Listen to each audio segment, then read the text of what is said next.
any one of us give of our talents to the Lord, we give of our skills, we give of our resources, we give of our youth or our older years, we attended church today, we gave of our time, that it is recorded in heaven, and friend, it is not unrewarded. You don't know that you got that job instead of somebody else because God had you ahead in his plan. He got one more jot for you because you attended church today. You got another jot because you did multimedia. You got another jot because you decided to get up early even though you were tired. And God records. He is a rewarder of those who diligently seek him. I don't want you to ever think that when you come to church or when you come and do something, it's mundane. It is not. If you wash the dishes, if you straighten the chairs, if you do the ushering,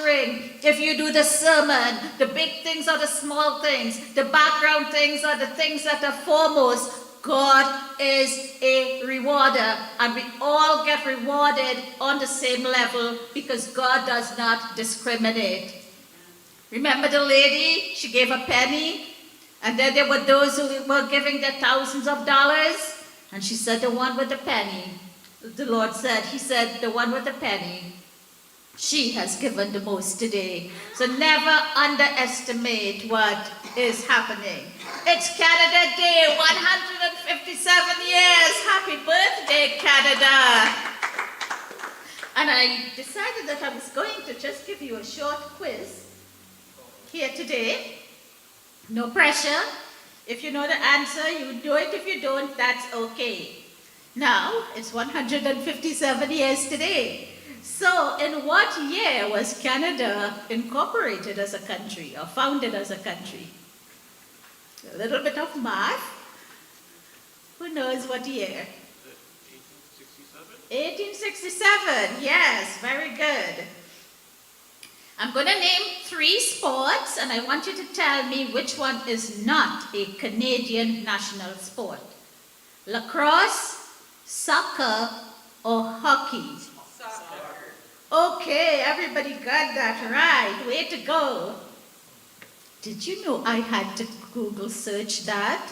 Because I come from soccer country, Trinidad and Tobago. So you know we don't have hockey and we don't have lacrosse. So I thought, oh yeah, it's got to be soccer. So this one requires my glasses because I was trying to fit everything on one line. How many time zones does Canada have? How many time zones? You know, we have EST and PST and CT and we have UTC and different things like that. How many? 4? No, not 4. Isn't it like 5.5? What did you say? 5.5. We can't have, not 5.5. Somebody there? 6. 6. 6 is the correct answer. It's half an hour. Oh, yeah. But in terms of zone, we would count it as one zone. But I see the logic there. Which is the only province that is bilingual in Canada? The only province that is officially bilingual in Canada? Quebec. No, not Quebec. Brunswick. New Brunswick, who said that? Lovely. And I will give a final one. Now I want you to kind of keep a count of your scores. I know you got 1, I know you got 1, I know you got 1. I know there was a miscellaneous one where everybody knew soccer except me. So we wouldn't count that one. So this one is for the winner. Friendly little competition here. How much of the world's supply of maple syrup comes from Canada? You said what? 40%. Another answer? 90%. 90? 70%. 100%. Tyson? 99%. No. 70%. So the answer is 80 to 85. So somebody said 70 and somebody said 90. We'll give it to the person who said the lower. 70. Who said 70? Okay, so Mark has won himself. Mark, will you come down and receive this fine flag for winning Canada Day? And could we have a round of applause for our champion? Mark has done his country well. Congratulations, Mark. Happy Canada Day. Did you all enjoy that? We can have the next one next week. Okay. Glasses time again. Do we have any kids who have prepared a riddle or a joke? You know how Pastor usually invites the kids? Oh, is there an adult who has a riddle or a joke? Oh, we have one. Oh, perfect. Come right on up.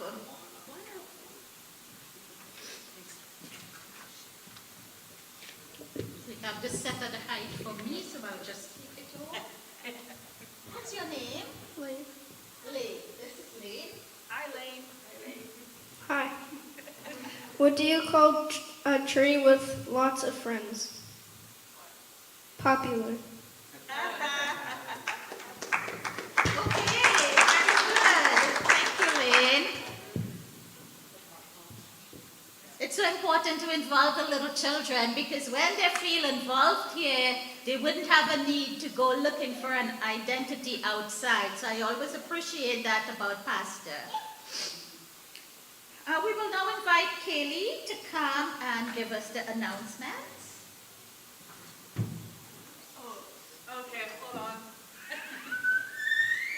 Oh, we have had a little bouncy dent there with the little one.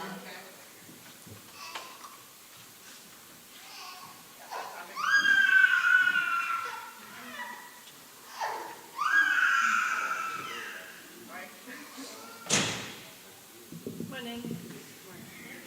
So this week, tomorrow is Bradbrooke's wedding. How exciting is that? So tomorrow, July 1st at 4 p.m. here at the church. If you sign up to bring something, make sure to leave it in the kitchen today. Tuesday, Bible study at 7 p.m. Please come if you're able to. So looking ahead, Pastor Mark and Joanne will be away for most of July.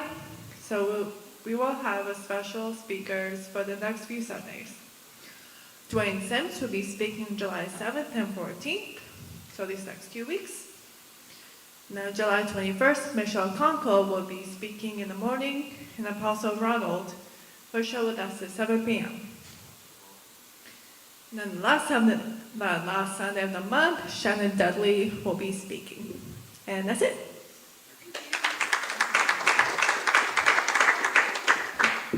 Thank you very much, Kaylee. So, again, congratulations to the bridal couple. And we hope you get a really beautiful day and that the storms will stay off so you can get your pictures and you can get everything nice as you deserve. So I have been asked to give the talk today, and I want to talk to you on the subject of God's protection. And has anyone here been to Las Vegas? Well, I want to take you to Las Vegas. Tim said he has been there. He was there with me. Oh, by the way, Tim is my husband in case, oopsie. You know, I want to take this for my eternity show. So I had it set up and I only taped myself. So I'm going to have to start over as if I never told you anything.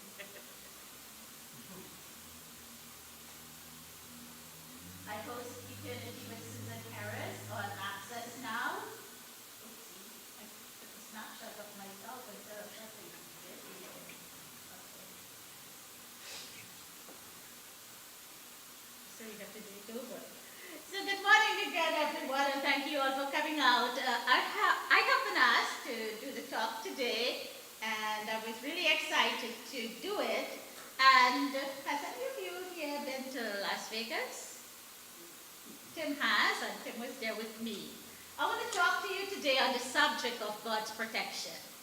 And as they say, Whatever happens in Vegas, it stays in Vegas. Well, I'm going to bust that myth today because I'm going to tell you exactly what happened in Vegas.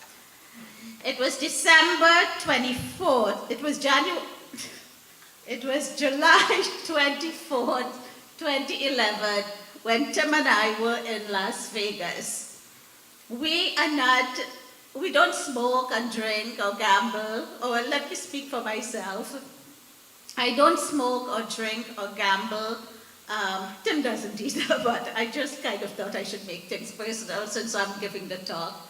And so when we decided that we had to go to Las Vegas, it was necessary to choose a hotel that was smoke-free and game-free, only because I didn't grow up being in that kind of environment.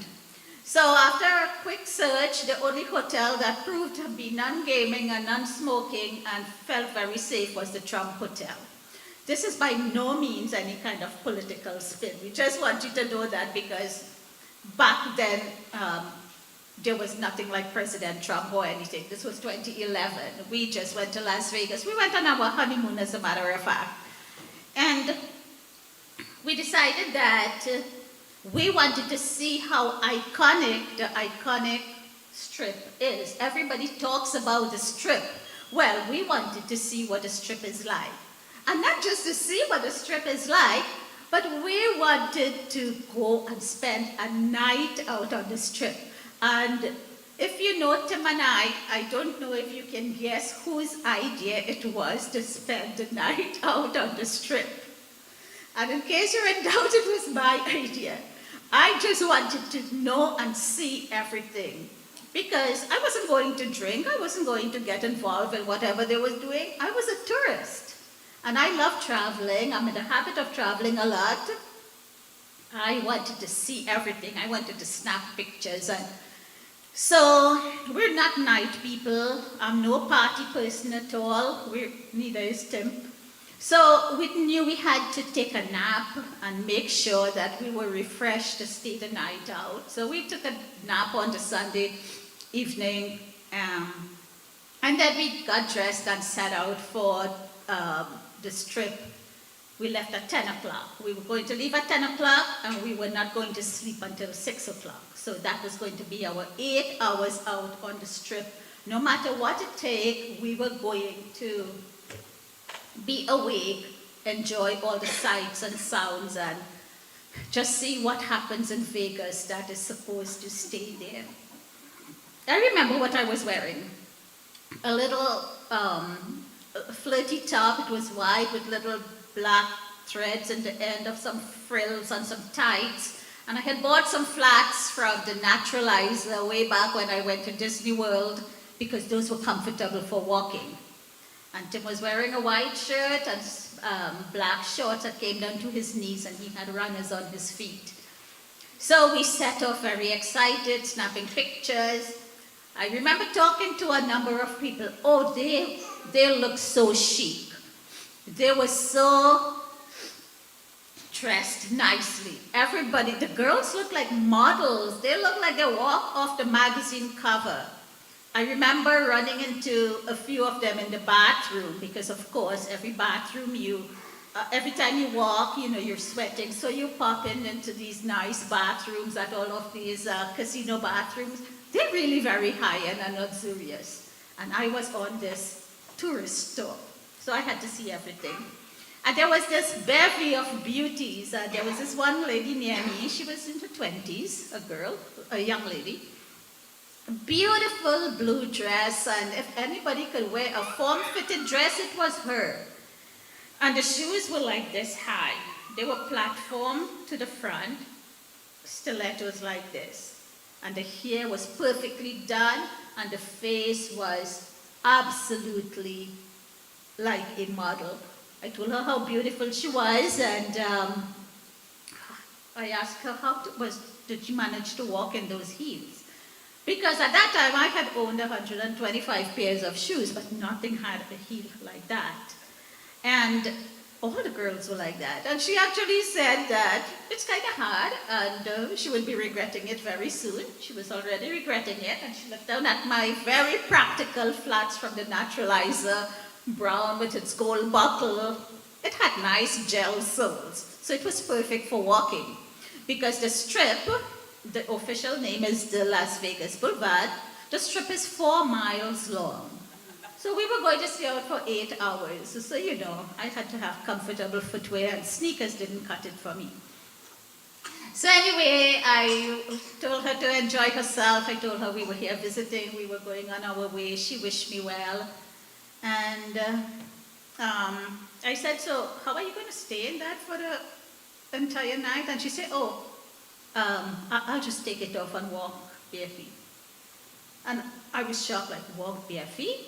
In a casino, you walk bare feet on the Las Vegas Boulevard with glass chips and needles and germs. I don't even walk bare feet in our own house, and you can ask Tim that.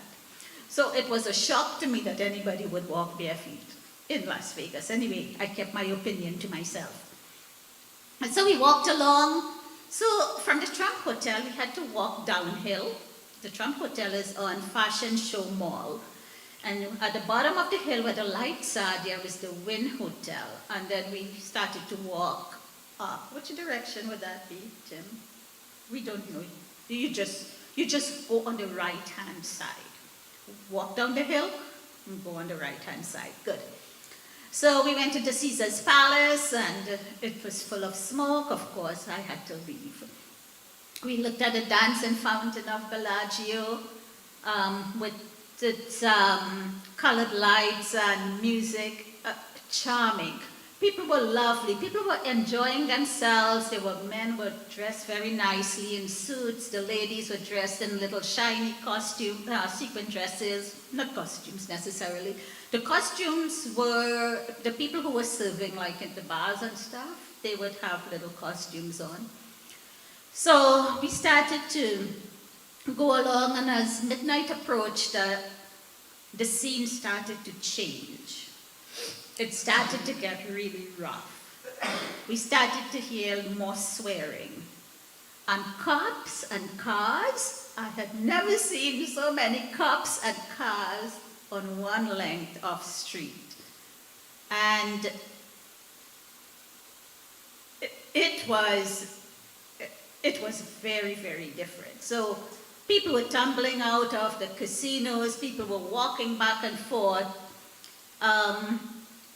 And if someone tried to jaywalk, the cops shot after them. Those cops were faster than arrows or bullets from a gun. They are almost on that path.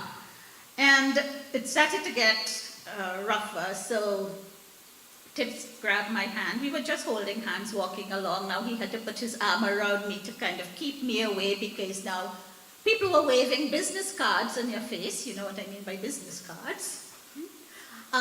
They were who had drugs and wanted to sell you drugs were doing that. The crowd was starting to get rougher. We got thirsty. We had just passed Walgreens where we could get water. And most of these hotels were very smoke-filled. I couldn't stay there. I couldn't go there for water. So we saw a McDonald's sign up the road. So we decided that we were going to go. And it took us a while to get there. By now it is after midnight, well after midnight. And so we went towards the Golden Arches. But as we went in there, it looked dark. And I thought, but this isn't like the McDonald's we have here. This is not what I am used to seeing at McDonald's. So then Tim said that it's a casino and the McDonald's is at the back. He kept a firm grip on me because I likely wanted to run back and that off. It would not do good to lose someone in that nightclub, night strip on Las Vegas Boulevard. Not a good idea at all. There were drunken people leering and trying to grab anybody they can grab, and they were swearing. Gone was all of the nice looking people who were so dignified and who were just talking. So we went in and we had to walk way to the back to get to McDonald's, and I went in there. I'm going to read it to you from my book because I did write it in a book here, and just to give you an idea of what it was like.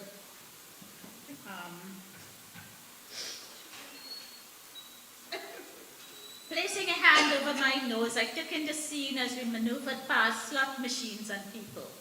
Then and there, I had my most telling moment in Las Vegas, a tableau that may never be erased from my mind. Sprawled across the countertop of the bar were men and women. The mouth of a middle-aged man hung open, his gray blazer falling off one arm, his yellow tie flung across his shoulder. A white shirt gaped at the neck and his snores filled the air. A woman lolled against him, her pink sequin mini dress riding high up her thigh. Silver-heeled sandal lay in a heap under the bar stool. Several more people had flopped their heads down on the dark countertop. A young lady in a short black dress, a man in a dark suit, too many to recount. Around the table, drunken, slow, amputated conversation and high-pitched laughter erupted as if the funniest jokes were told. At another table, a woman's hair was tangled, hiding her sleeping face from my curious gaze.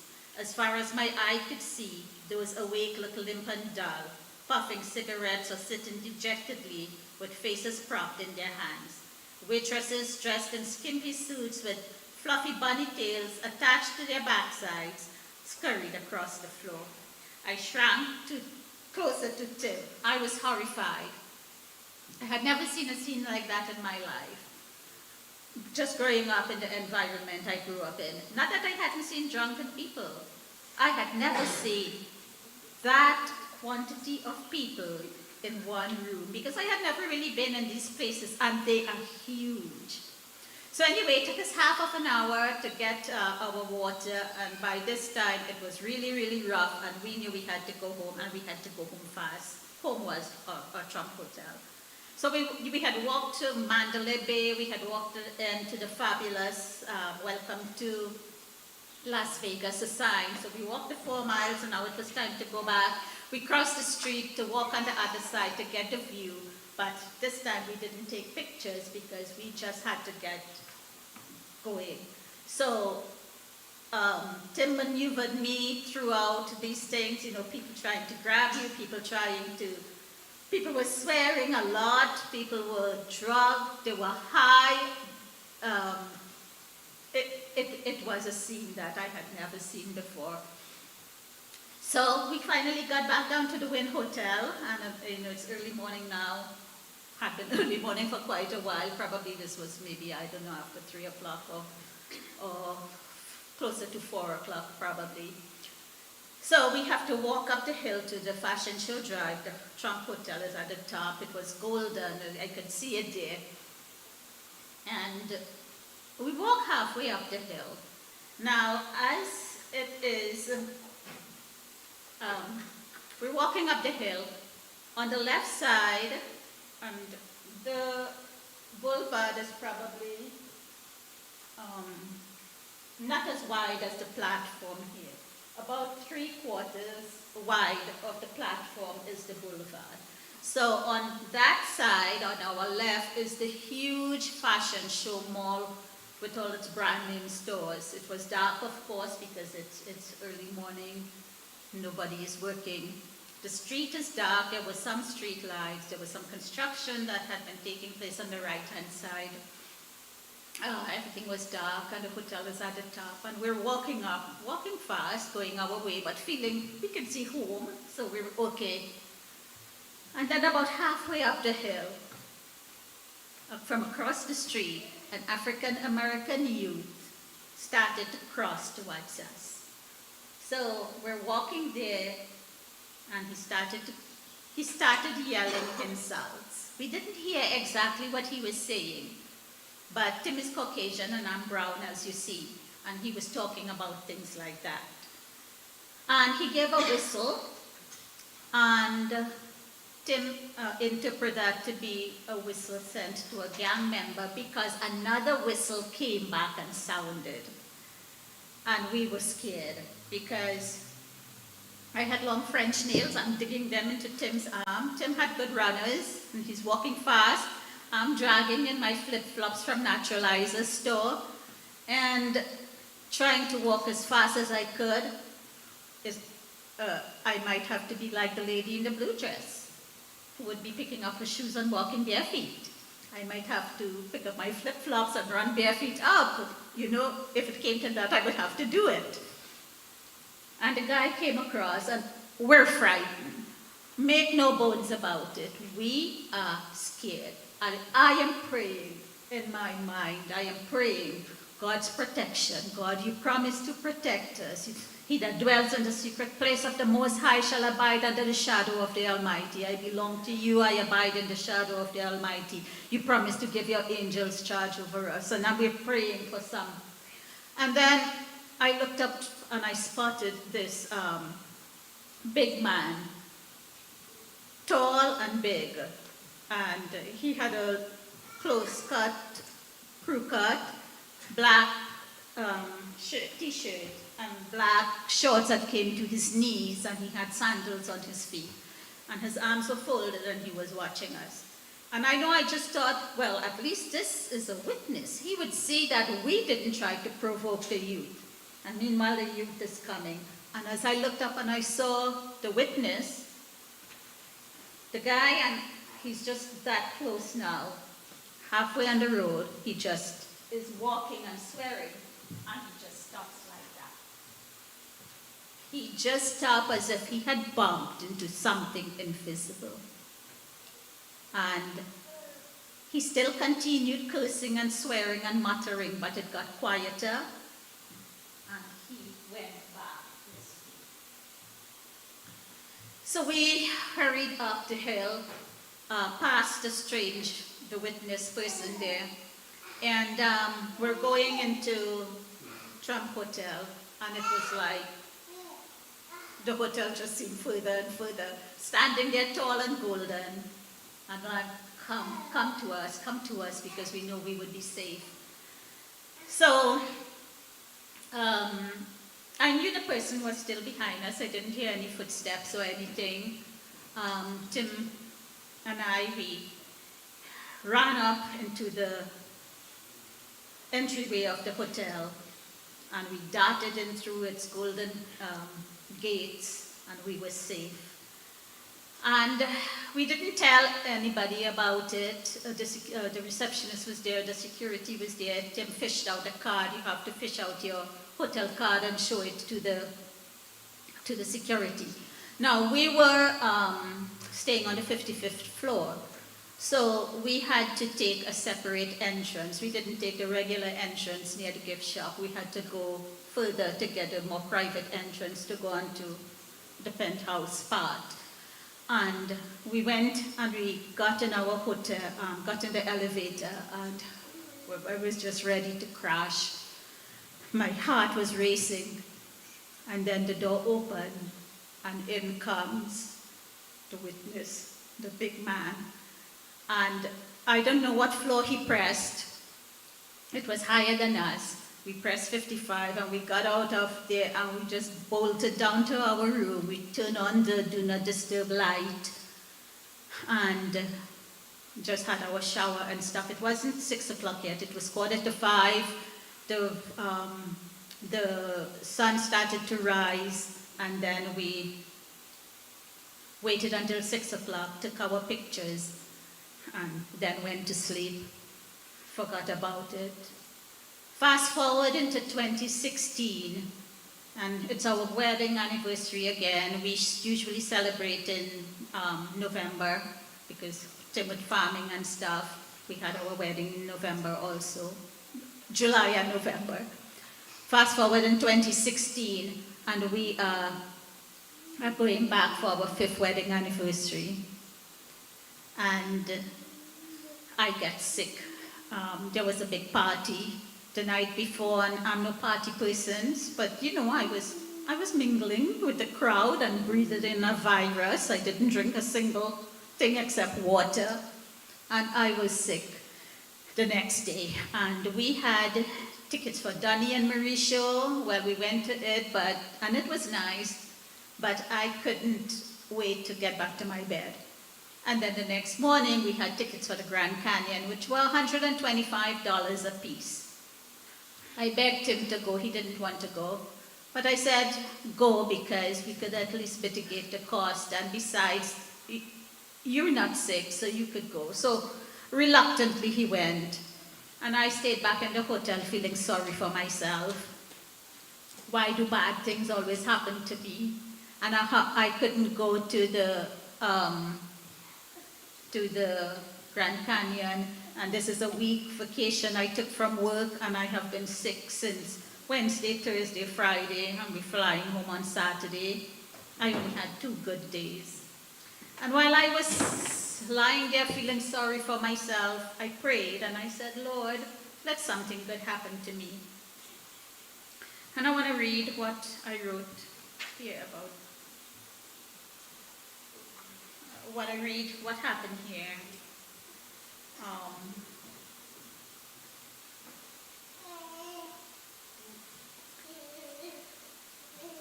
Help me, Lord. Help me to feel better. And that's when I prayed.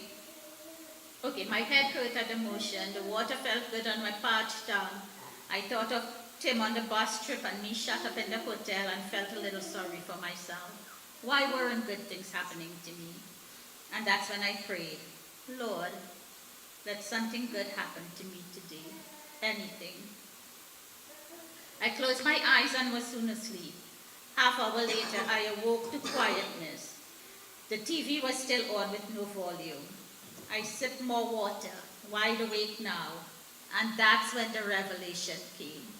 The remembers, as I call them. Remember that morning when you were coming back to the hotel from the night out on the strip? Remember the African-American youth coming at you under danger? Remember the tall, big guy in dark clothing on the hill who looked like a Mexican? Remember how he waited and was watching you? Remember how the young man turned back when he saw him? Remember how the man followed you to the elevator? That was no ordinary man. He was an angel. That was an angel sent by God to protect him and I in Las Vegas.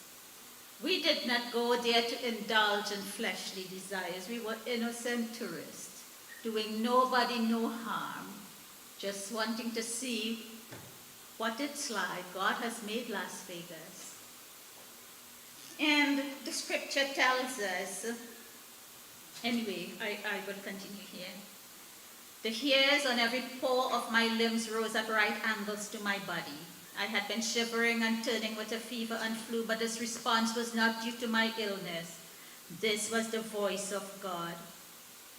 It had come from my inside. My mind went back to the pre-dawn hours of Sunday, July 24th, 2011. I could close my eyes and relive it. The fear that had gripped me as the incensed youth strode towards us, hurling insults and whistling call to gang members. The big man was dressed in informal street clothes, not the typical attire of a guest at a Trump hotel, a high-end luxury hotel that attracts a certain clientele. The angel could easily have been a street tough bodyguard. A bodyguard from eternity. You know, friends, the scripture tells us in Genesis chapter 18, verses 12 through 15, that angels appeared in the form of men to Abraham when they were to tell them that Sarah was going to have a baby the next year at the same time. In Daniel chapter 6, verse 22, it reads, and this is when the king had ordered that Daniel be thrown in the lion's den. And early in the morning, the king came to find Daniel. Then Daniel said to the king, O king, live forever. My God sent his angel and shut the lion's mouth so that they could not hurt me, because I was found innocent before him. And also, O king, I have done no wrong before you. It is so critical to note when you have not done wrong that the angels of God are dispatched on your behalf. And we had not done wrong. In Acts chapter 12, verse 7, when Peter was in prison, it says here from verse 7, now behold, an angel of the Lord stood by Peter, and a light shone in the prison. And he struck Peter on the side and raised him up, saying, arise quickly. And his chains fell off. Then the angel said to him, gird yourself and tie on your sandals. And so he did. And so the angel was there with him. And I was in the bed sick, and I started to think, why is it that only when I'm very sick that these encounters and experiences with angels and these memories come to happen? Because that's what had prompted me to write this book, when I had been sick and hospitalized. And from there, I had been taken up into heaven.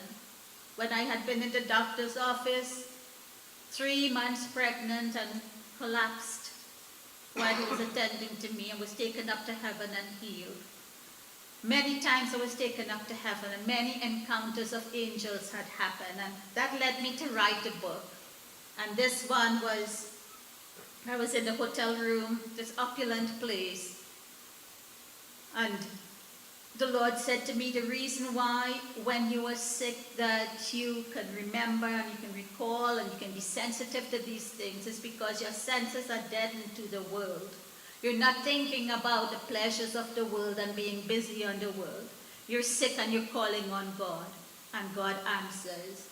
Because 5 years had passed and we hadn't given a thought to that stranger in there. Now we couldn't even remember what someone of guests at our wedding had worn. Yet Tim and I remember with clarity what that person wore, because I have it in the book how I interrogated Tim when he came back, because we hadn't thought it was an angel. So I kept asking him if he remembered that incident, and it was like, who could forget that? It was the most dangerous incident we had ever encountered in our lives. And he remembered the description, he remembered the youth, he remembered everything like that. And nowhere in our travels do we remember with that kind of clarity as we remember that tall, big guy, Mexican guy, standing there at 4 o'clock in the morning on a deserted street, waiting. For whom? For what? No buses passed on that street. It was not a place where you hang out, but God had an angel there for us. Now, angels have the ability to show themselves or to be invisible. I knew while we were walking that the angel was behind us. I had that knowledge. It's a supernatural knowledge that comes from God when these things happen. But I did not see him, and I did not hear footsteps. Tim did not hear footsteps either. Tim at one point turned around and saw him there. So how did he get past the security guard and the receptionist and all of that? Is it that he turns invisible? Because is it that the angel is invisible to the good people, but he's visible to the bad ones to help us out? They're there ministering to us, and they show themselves when they are needed, which is usually when we are in trouble. Because that man was not dressed like any of the guests at Trump Hotel. Excuse me. Not even the workers were dressed like that. Workers were dressed in different kinds of uniforms. This was a total street smart person who could have knocked the daylights out of anybody who wanted to tackle him. And I wouldn't talk too much about it again, except, excuse me, we didn't know if he had a card or not, but he entered the elevator with us. And I started to think about in the Bible how when angels appeared to Mary, she was afraid. When the angel appeared to Gideon, he was afraid. There is a certain element of fear that could come upon you when you encounter an angel. So the scripture tells us in Psalms, he will give us, Psalm 91, that God will give his angels charge over me to keep me in all of my ways and to keep you in all of your ways. And you who are within the sound of my voice today, the angels of the Lord look over you if you belong to God. And I want to encourage you today to know that God has given the angels to minister unto us, to help us when we are in trouble. Now that doesn't mean we should go and deliberately put ourselves in trouble. We did not know we were putting ourselves in trouble. We set off at 10 o'clock and everybody was all nicely dressed and all happy and all everything. We had walked the streets of the strip and nobody had done us anything in the daytime. But God knew that it would be a danger zone for us. And we have been back to Las Vegas after that. It didn't stop us. We just exercise caution now. We don't go out anywhere in the night again. We come in home by 8 o'clock. So I'm going to stop here today with that testimony of what happened in Vegas. Didn't stay in Vegas. I told it to the world. And I'm telling you that so that it can encourage your faith. Because God, when you hear of the miracles that God does for others, when you hear of literal angels, you know, we call people an angel because we think they're pretty or we think they brought us soup when we're sick. But no, an angel is not someone who you know. If it's someone who you know, that's a human being. An angel is a supernatural being, and they have the ability to take on a human form. So I know that when I have told this to unbelievers in particular, they are very much drawn to the Lord. The Lord gives us testimonies of healing and testimonies of angels and encounters in the supernatural so that it can strengthen our faith and it can also cause curiosity in unbelievers and then they can come to know him.